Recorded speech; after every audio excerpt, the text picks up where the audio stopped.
Come over here. What's going on? Let me see your keys. All right, turn around. Turn around. Turn around. Wait. What is this? You're being detained right now, okay? No way. Era proprio dai. Oh my gosh.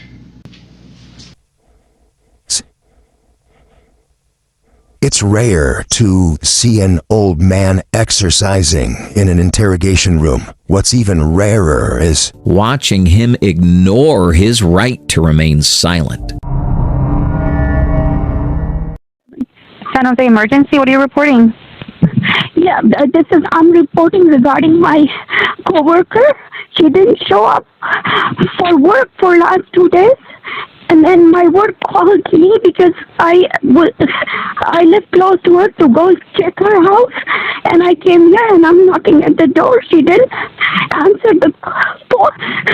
And then I just slightly pressed the door. The door opened and she is sitting on the chair and her face is all black spots on her face. I got scared. I came out.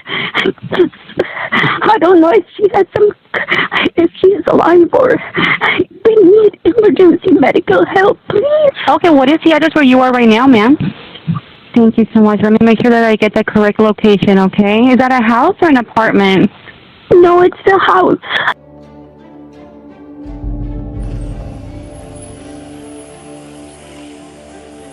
Has she moved at all? Okay, they're good. Thank you very much. Is she moving at all? I just went inside and I just came out. Does she feel like she's passed away? Please, don't go inside. Okay.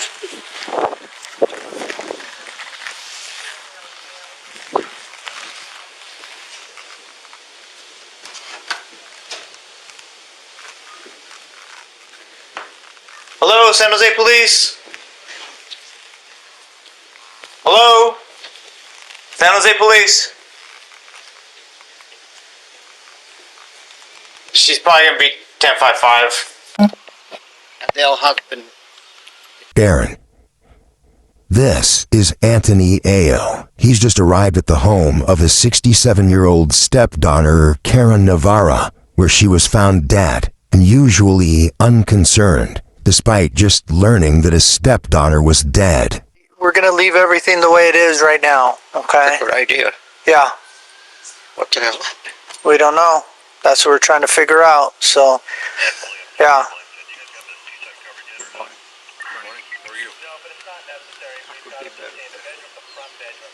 Yeah, family member, yeah.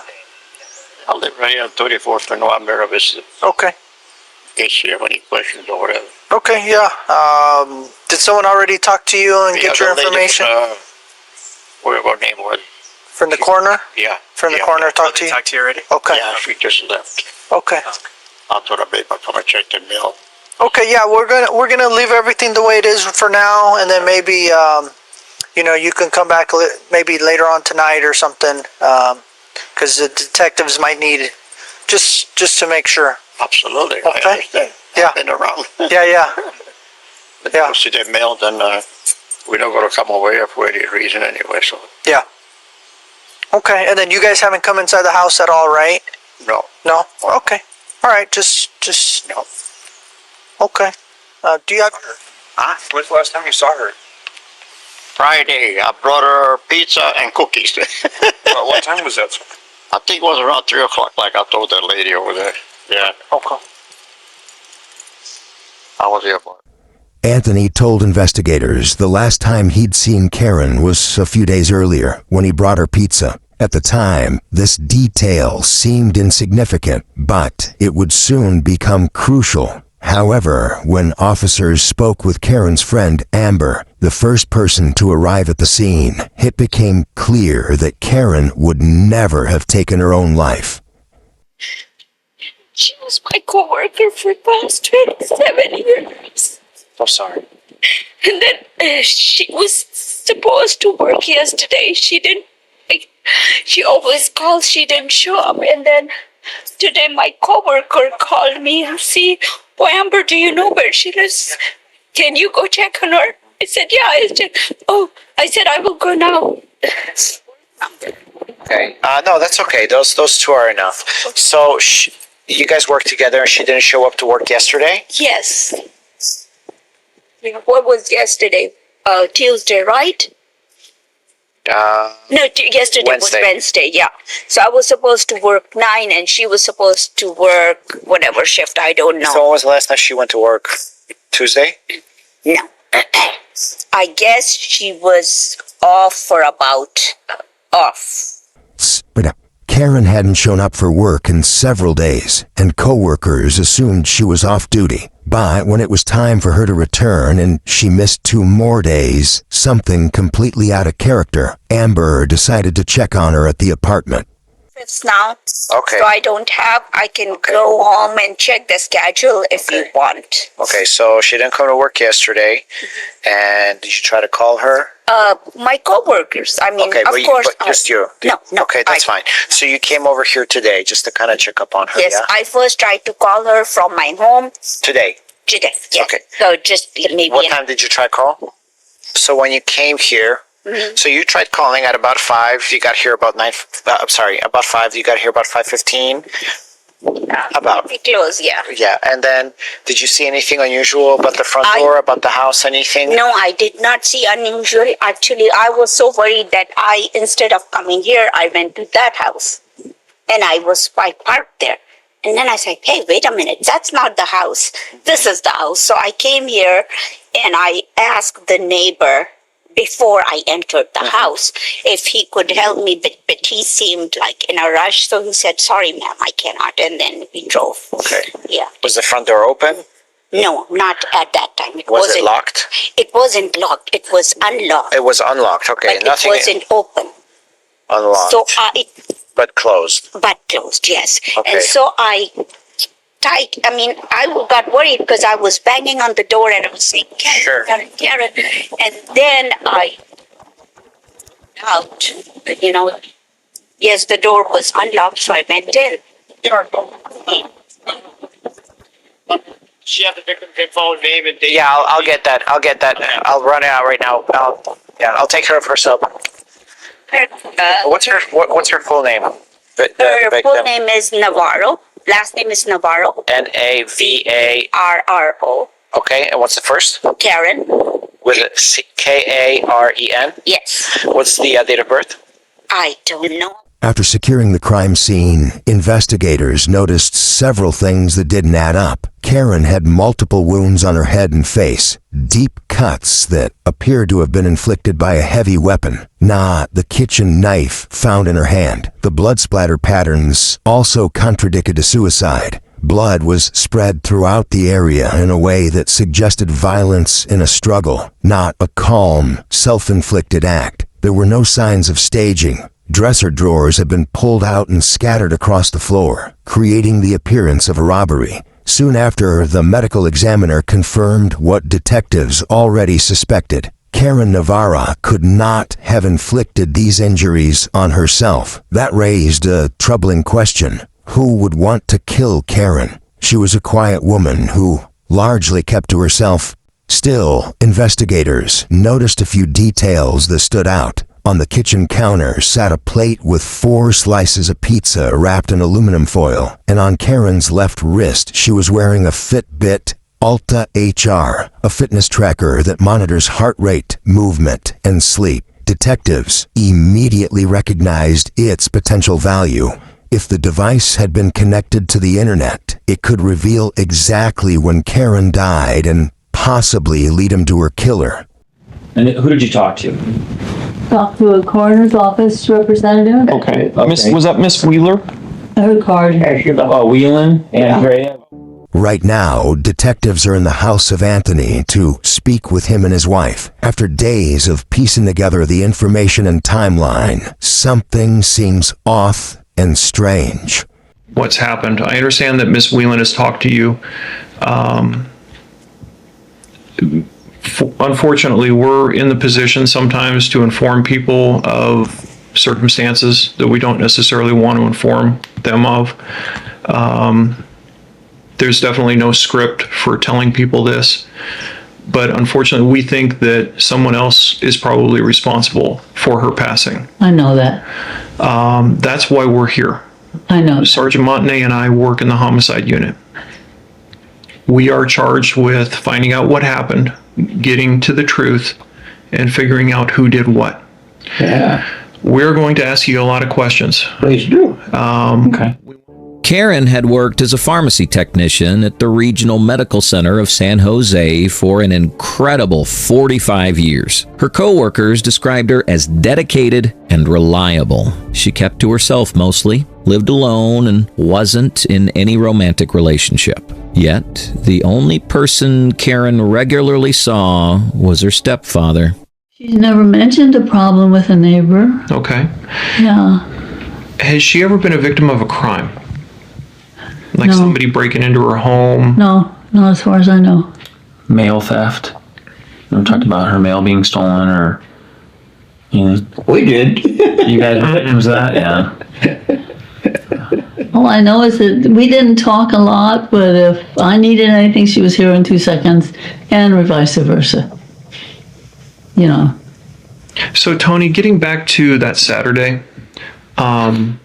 Sorry about the mixed up day. that's okay. Well, that's all right. That's okay. We just want, that's why we're here, to make absolutely sure. Absolutely.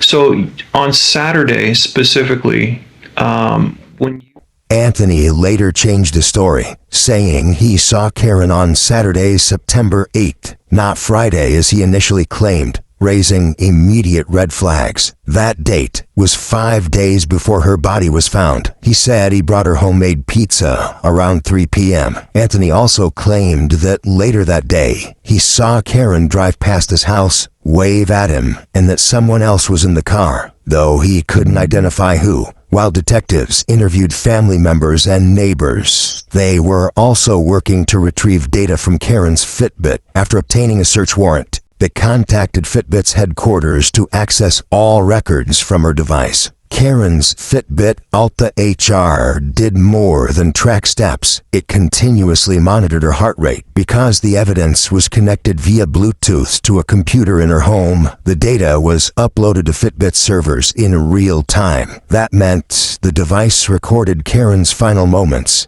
right up until her heart stopped. The data revealed something critical. On September 8th at 3:20 p.m., Karen's heart rate suddenly spiked, indicating extreme stress or physical struggle. Just 8 minutes later, at 3:28 p.m., her heart rate dropped sharply and then stopped entirely. This established her time of death as September 8th, not September 13th, when her body was discovered. Karen had been dead in the house for 5 days. More importantly, that window aligned perfectly with Anthony Ayo's claim that he was at her home delivering pizza. To confirm his presence, detective turned to surveillance footage. Through a ring camera from the neighborhood, detectives captured the intersection of the road and Karen's driveway. At 2:58 p.m., the driveway was empty, but at 3:12 p.m., a small dark gray compact car, consistent with a Toyota Corolla,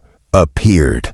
Subsequent clips at 3:14, 3:19, 3:21, and 3:33 p.m. showed the vehicle was still parked there. And then, by 3:35 p.m., the vehicle was gone. Karen's mother later confirmed that she and Anthony owned a dark gray 2007 Toyota Corolla, and that Anthony was driving it that day. Surveillance placed his car at Karen's home from 3:12 p.m. until at least 3:33 p.m., covering the exact window when Karen's heart rate spiked and then stopped.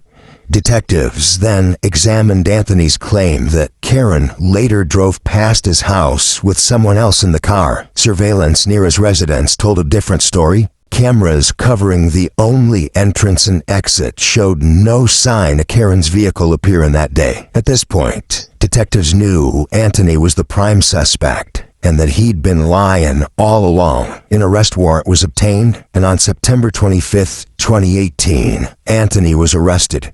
Police, come over here. Oh, you betcha. Hi. Mike, come over here. What's going on? Let me see your keys. All right, turn around. Turn around. Turn around. Wait, what is Hold on. this? You're being detained right now, okay? For what? And for everybody else, what happened to go for 15. Okay, copy. No weapons or anything on you, sir? No, I got a radio and my wallet. Okay. What's cooking it? The case officer here is going to explain to you what's going on, okay? Okay. We'll have him, I'll talk to you here in a second. This is I don't know. Anthony was taken to the station for interrogation, but detectives were not prepared for what they were about to encounter. What have you, because I didn't want to come in here half-cocked. I wanted to kind of understand, have you understand what we found. So one of the things that I wanted to let you know about was some video camera footage that was found. Fortunately for us, Karen Street has a lot of video cameras out in front of houses. There's one on the street that shows your car parked in the driveway.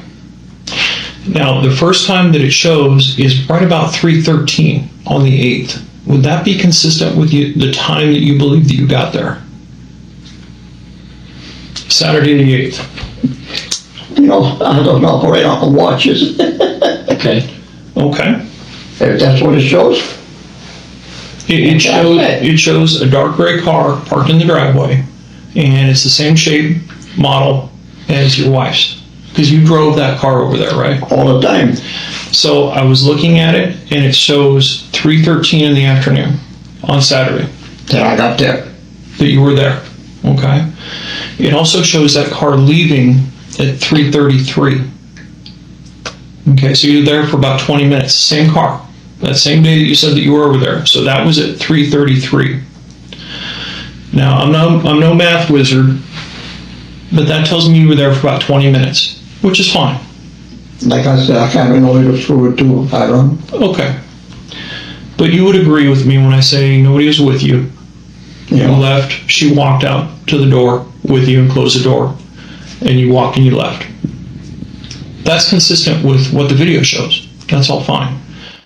Detectives presented the surveillance footage to Anthony, carefully watching his reaction as they walked him through the evidence. Then they introduced something even more damaging, the data from Karen's Fitbit Alta HR. I don't. Do you know if Karen wore a watch? I don't. I will tell you this. When we found Karen, Karen was wearing what's called a Fitbit. Do you know what a Fitbit is? Okay. A Fitbit, you probably heard about it.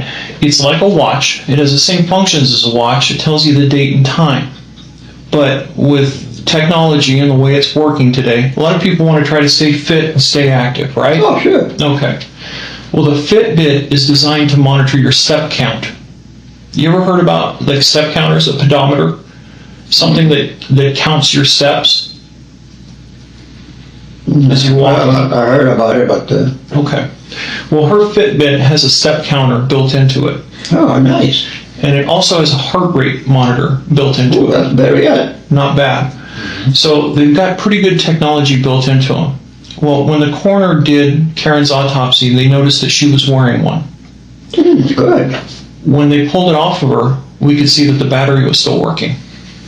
Which is good, because that means the data is still there.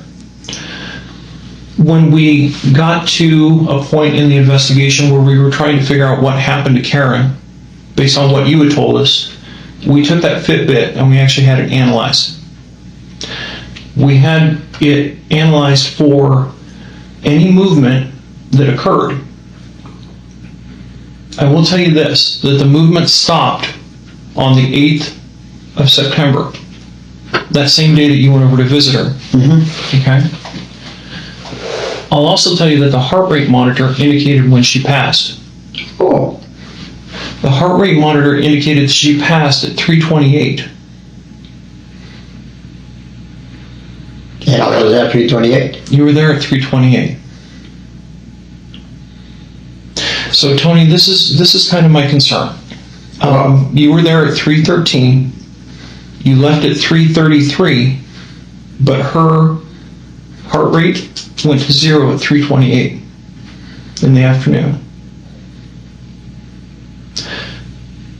We need to know what happened. What can I tell you? I have no way to tell you anything. If I was there that long, and I don't remember, that's it. I have no answer. You don't have an answer? No, why would I have an answer? Well, I guess my main issue or main concern is that you left after she was already dead. Huh? I want to make sure that you understand exactly what I'm saying. No, she was alive when I left. Here's another issue that I have, Tony, and I want to kind of put this out there for you. You said that she started eating pizza. Mm-hmm. Pieces of that pizza were on the floor underneath her. She was actually eating it at the time, which tells me that she probably didn't come back to the door with you because of the way the heart rate showed. So what it showed normal for a period of time. Then all of a sudden it jumped up and then it dropped down to 0, which tells me that there was a brief moment where she was probably struggling, and then it dropped off to 0. She came to the door. I know that. She probably answered the door. I totally agree with you. And she came in, closed the door when I left. The problem is, Tony, that's not what the timeline shows. The data isn't lying. That's my concern. Now, I want you to understand something. Your wife has also been told what's going on.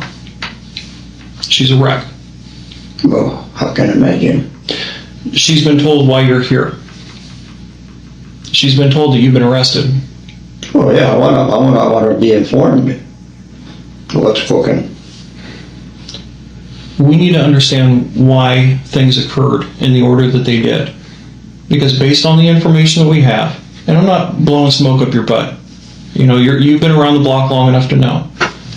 You showed up at 3:13. The Fitbit, or the little heart rate monitor, showed that she was deceased at 3:28.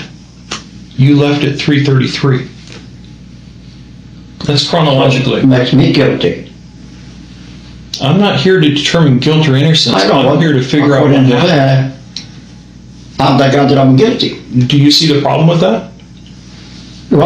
Anthony knew he'd been caught. The evidence placed him at the scene during the exact window when Karen died. Still, like many suspects, he denied any involvement. I don't know what to tell you.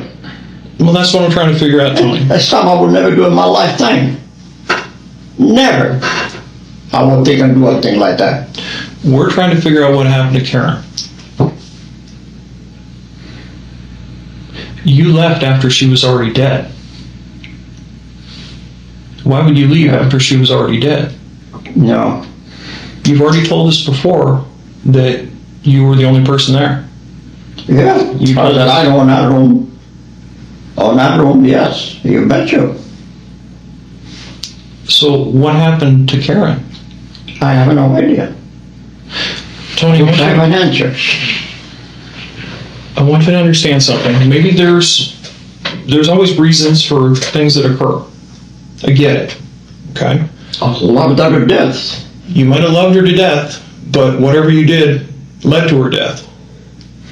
Not me, my friend. Never in the world I would think anything like that. Never. Tony, she was dead when you left the house. We can prove that. Not when I was there. Not when I was there, my friend. I know that technology is somewhat hard to grasp for a person who's 90 years old, okay? And I get it, because technology and me, we're not friends.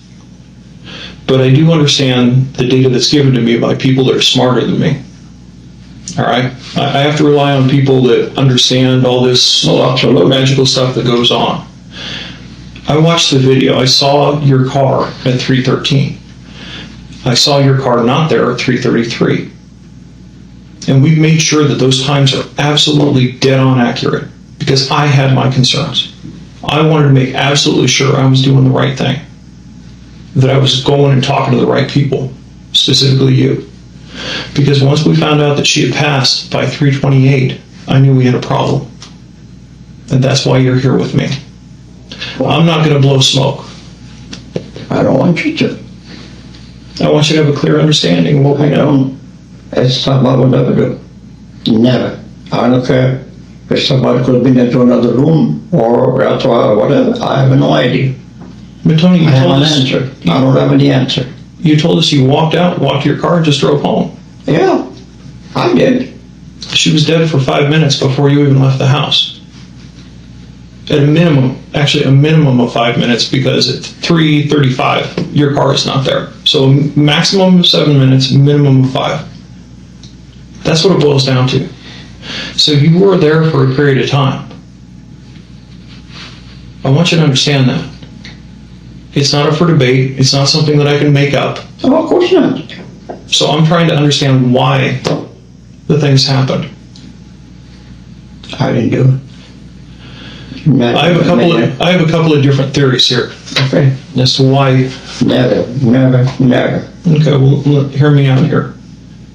I have a couple of different working theories. One is you needed it for money. One is what? You were involved in this for money. I don't think that's the case. I think you guys are doing okay. We don't need. I think you guys are doing okay. We are. My main concern is the second possibility. You know, you're kind of a spry guy. You're in good shape, still go to the gym. Your wife is elderly. Yeah, She's in a walker. 92. I don't know. You know, maybe you're just over there looking for comfort. I don't know. Because after talking to your wife, because What kind of comfort? the guys talked to your wife. The other investigators did. They talked to your wife. And she remarked that you rarely go over there. She what? Remarked that you rarely go over there. But for some reason today you brought her, or that day, you brought her a pizza. By the time you would have gotten home, parked your car in front of your house, she was already deceased. She was already dead. She had been killed. There could have been somebody in the house. But Tony, you were there. You were physically there in the house at the time. I mean, hiding in the other room or something after I left or whatever. Okay, Tony, you're missing the main concern that I have. You are inside the house when she is dead. When her heart rate goes to 0, you are inside the house. How can you explain that? I have no explanation. Tony, do you think that's going to fly? I have no answer whatsoever in that situation. According to court documents, Karen suffered multiple chop wounds to her head and upper body, deep injuries consistent with a heavy weapon, possibly a hatchet or axe. Her throat was slit after she was already dead, and a knife was then placed in her hand to stage the scene as a suicide. The level of violence pointed to intense rage, leaving detectives with one troubling question. What could have driven a 90-year-old man to attack his stepdaughter so brutally? If you were in my position, what would you do? I have no idea what would I do. If you were a policeman and you were given those same set of circumstances, would you be looking at you? If you were in my shoes, would you be very concerned about your involvement? Well, of course I'd be very concerned. That's why I'm here talking to you. Well, naturally. So how do I explain that she's already dead by the time you leave? I have no idea. I know damn well that had nothing to do with it. I mean, nothing. She was alive when I left. Whether that watch worked right or not, or whatever the situation is, I don't know. Okay. She came and closed the door. She came and threw little roses Is there any at the door. Is there any reason for Karen's blood to be in your car? Blood? Blood. Well, I don't know. Because there was a lot of blood left around when the person caved in her head. And I believe that person was you. In the car? I believe that you were responsible for killing her. You are kidding. When investigators executed a search warrant at Anthony's home at Mira Vista Circle, the findings were damning. In the master bedroom closet, they found a pair of men's pants with red and brown stains on the knees. In the garage, they discovered a camouflage jacket with blood splatter on the front and a blood-stained t-shirt. There was also clear evidence that someone had attempted to clean blood from the garage. Lab testing confirmed the blood belonged to Karen Navarra. Even so, Anthony continued to deny any role in her death. Explain to me why not. And I explained to you that that's something I didn't do. Explain to me why I should not be looking at you as the person responsible. Give me an explanation. I'm trying to figure it out myself. I don't have an explanation, my good friend. I don't have an explanation, believe me. I don't know how these things happen. Who and what. I know that I did not do that. How do you know that?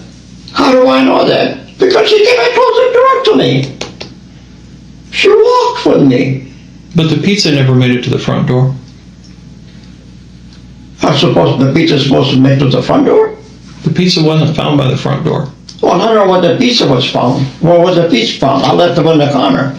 Yeah, it was right next to her. And next to the cookies. Right, exactly. The pizza and the cookies. You remember that little diagram you showed me? Or that you drew me? Yeah. She was found right there. Dead. With her head caved in. No, my friend. Yes, I'm telling you. I'm not saying that I'm not believing you, but I have nothing to do with it. No way in the world I will do a thing like that to her or anybody. Never. No reason whatsoever. So how do I explain these missing minutes? I have no idea. I have no idea. So do I just write down, Tony has no idea, these 5 minutes just went into Never Never Land? How do I explain it, Tony? I don't know. I do. Well, of course you do, but I don't. Well, that's why I'm trying to lay it out for you so you have a clear understanding. She was dead by the time you left the house. She was alive when I left. She came and closed the door behind me. She gave me 2 little roses, and I'm gone. And I brought the mama. That's it. So you got back into your car and you drove right out of there and went home. Right on. Okay. I didn't go any other You place. said she was eating the pizza at the table, right? She was eating Right, pizza. right. As soon as I opened up, she grabbed that pizza, started eating it. Okay. And then when you got up and she walked you to the door, did she have the pizza in her hand? Or Well, I don't know if she had a piece in her hand or not. I was in front of her and she wasn't behind me. Okay. Well, you get to the front door and you turn around and say goodbye to her? Oh, absolutely. Okay. Did she have the pizza in her hand? Is she eating it? No, didn't notice. You didn't notice? No. Okay. Could have let her in the corner come and close the door, or she could have had it to her other hand and then... And then she walked back over to the table, I'm assuming? I'm already outside going to the car. Okay, but she started walking back that way after she closed the door? I heard the door close, yes. Okay. And you didn't hear anything? You didn't hear any noises? You didn't hear her voice talking to anybody? And you got back into your car and you left? That's it. Okay. And you were wearing those exact same clothes? Yeah. Those sweats right there? Yeah. And those shoes? Those shoes. And that shirt right there? Yeah. Okay. Tony, you just gotta understand from our point of view, as my partner said, everything we do has to add up. There's no, fairy, No. what do you call it, the secret, the tooth fairy that comes in, Yeah, I understand. plans stuff and does, everything has to add up. It has to all line up. And what we're telling you is it doesn't line up based on what we have. It shows you there at the house when her heart stopped beating. So it'd be kind of odd that you would not notice that her heart stopped beating, that she happened to have her head caved in, because she was beat violently. She was perfect.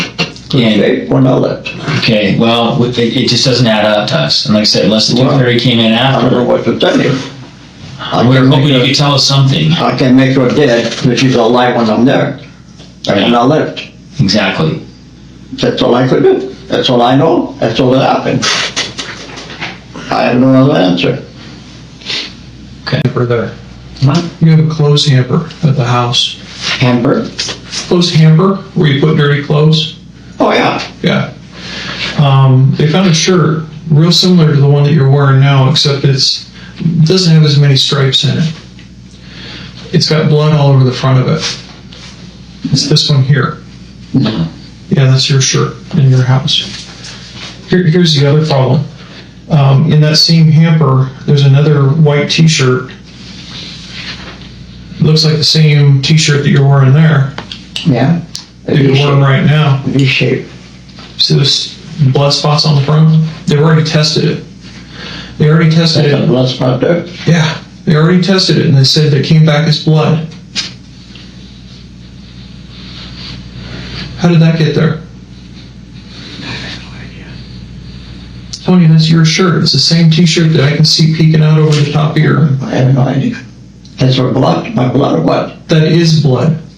It's blood on the shirts. Whose blood is it? That's what we're going to find out.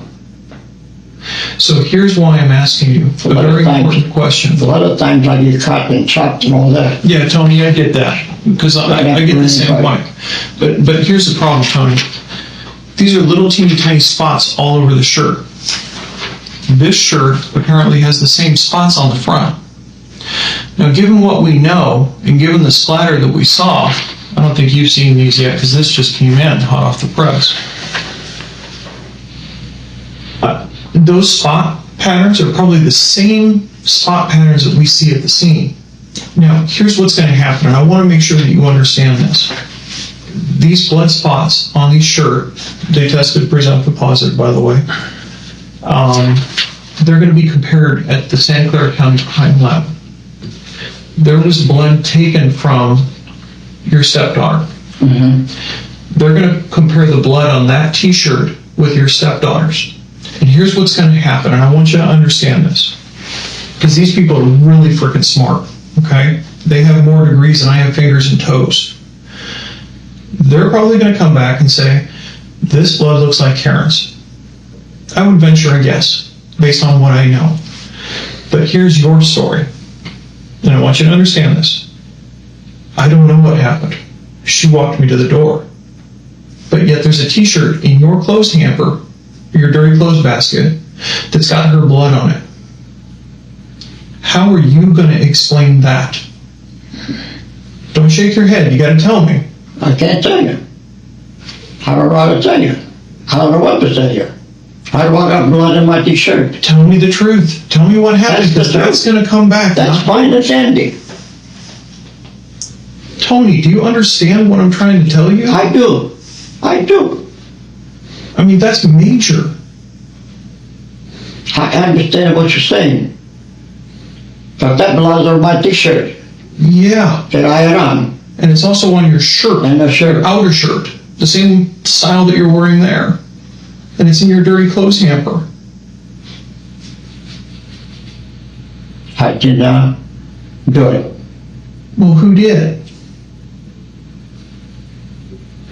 I don't know why. Tony, are you trying to protect someone? I mean, no, I'm not trying to protect anybody. I'm saying the truth. Is Adele involved? Adele? Is she involved in this? No. Was she with you in the house? No, of course not. I went alone. She could only walk. Like I said, then you need to help us here. I mean, everything you're getting now is pointing towards you.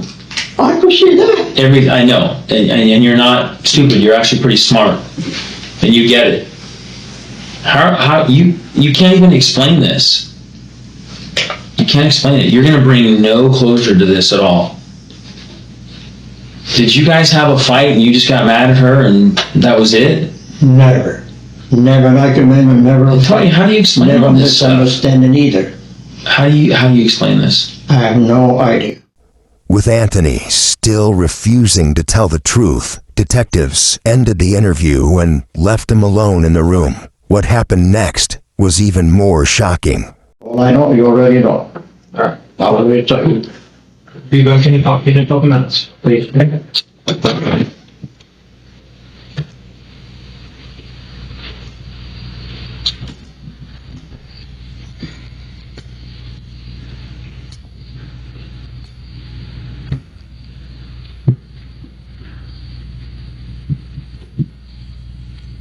No way. And I will do that. Oh my gosh. Poor baby. guilty. Never, never. I don't know what happened. I don't know what happened.